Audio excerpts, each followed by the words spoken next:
भी मौत के इस वक्त दो चेहरे हैं। फ़ज़ा से इसराइली बम बरस रहे हैं और नीचे कोविड अपनी कारगुजारियाँ मुकम्मल ताकत के साथ दिखा रहा है।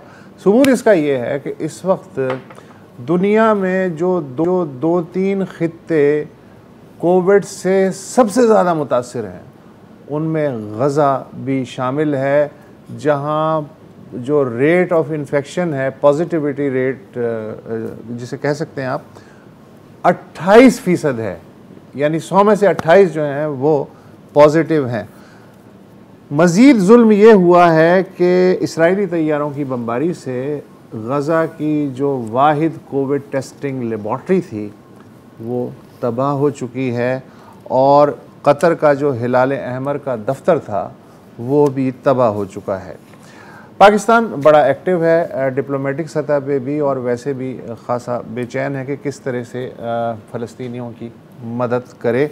तो आज वज़ीर इत्तलात फवाद चौधरी ने ऐलान किया है कि पाकिस्तान गज़ा के लोगों के जो कोविड की मुसीबत है उससे निपटने में हाथ बटाने के लिए हंगामी इमदाद भेजेगा।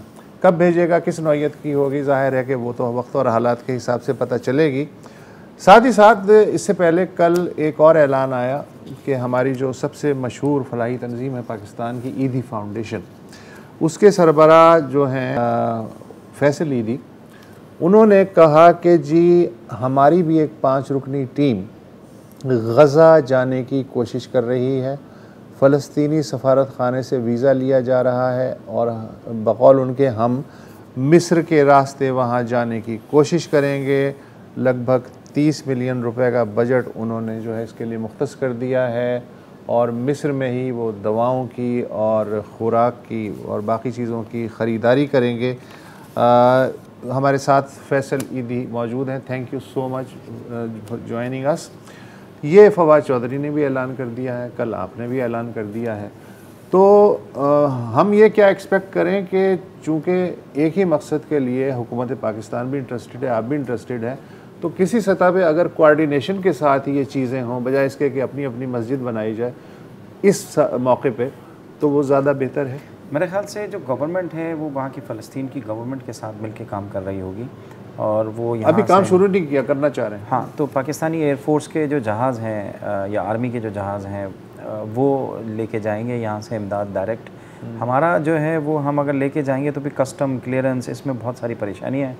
तो इसीलिए हमने ये फ़ैसला किया है कि जो मिस्र है, मिस्र की जो होलसेल मार्केटें होंगी वहाँ से हम सारी चीज़ें लेके जो हमें उनको मतलब मुतालबा करेंगे कि हमें इन दवाइयों की ज़रूरत है, वो फौरी तौर पे हम वहाँ से चंद घंटों के अंदर जो है वो बड़ी क्वांटिटी में ट्रांसफ़र कर सकें। प्रैक्टिकली कैसे पहुँचेंगे? कैसे हमें देखें, हम लैंड करेंगे कायरो, ठीक है, और रास्ता भी यही है। जब हालत अमन होती है ये गज़ा में जो है वो कायरो, और कायरो से जो है वो सूएज़ कैनाल क्रॉस करके सनाई डेज़र्ट क्रॉस करके फिर जो है वो गज़ा में जाते हैं। गज़ा के पास अपना कोई एयरपोर्ट नहीं है। मगर मिस्र की इजाज़त की ज़रूरत तो होगी ना? मिस्र की इजाज़त की ज़रूरत होगी। उन्होंने सारी हमसे डिटेल ली है और बंदों के नाम लिए हैं, और फ़लस्तीन एम्बेसी के थ्रू लिए हैं, वो उनके साथ राब्ते में हैं। आपके इल्म है कि इसराइल ने जो दो वाहिद क्रॉसिंग्स थी जो गज़ा से लगती हैं वो आज बंद कर दी हैं। ज़्यादातर जो यूरोपीय इमदादी कारकुन थे उसी के ज़रिए आ जा रहे थे, तो वो रास्ता तो हो गया बंद। अब वाहिद रास्ता जिस पे प्रेशर आएगा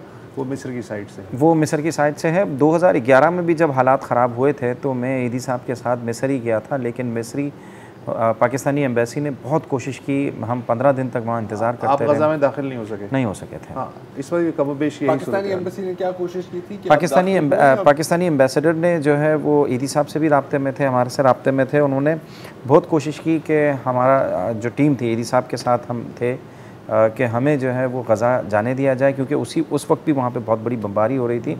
और उन्होंने जो है वो मिस्री जो है वो नाकाम रहे, क्योंकि इजरायली जो है वो मिस्री वाले हिस्से पे भी आके उन्होंने ब्लॉकेट कर दी थी बॉर्डर। मुश्तरका पेट्रोलिंग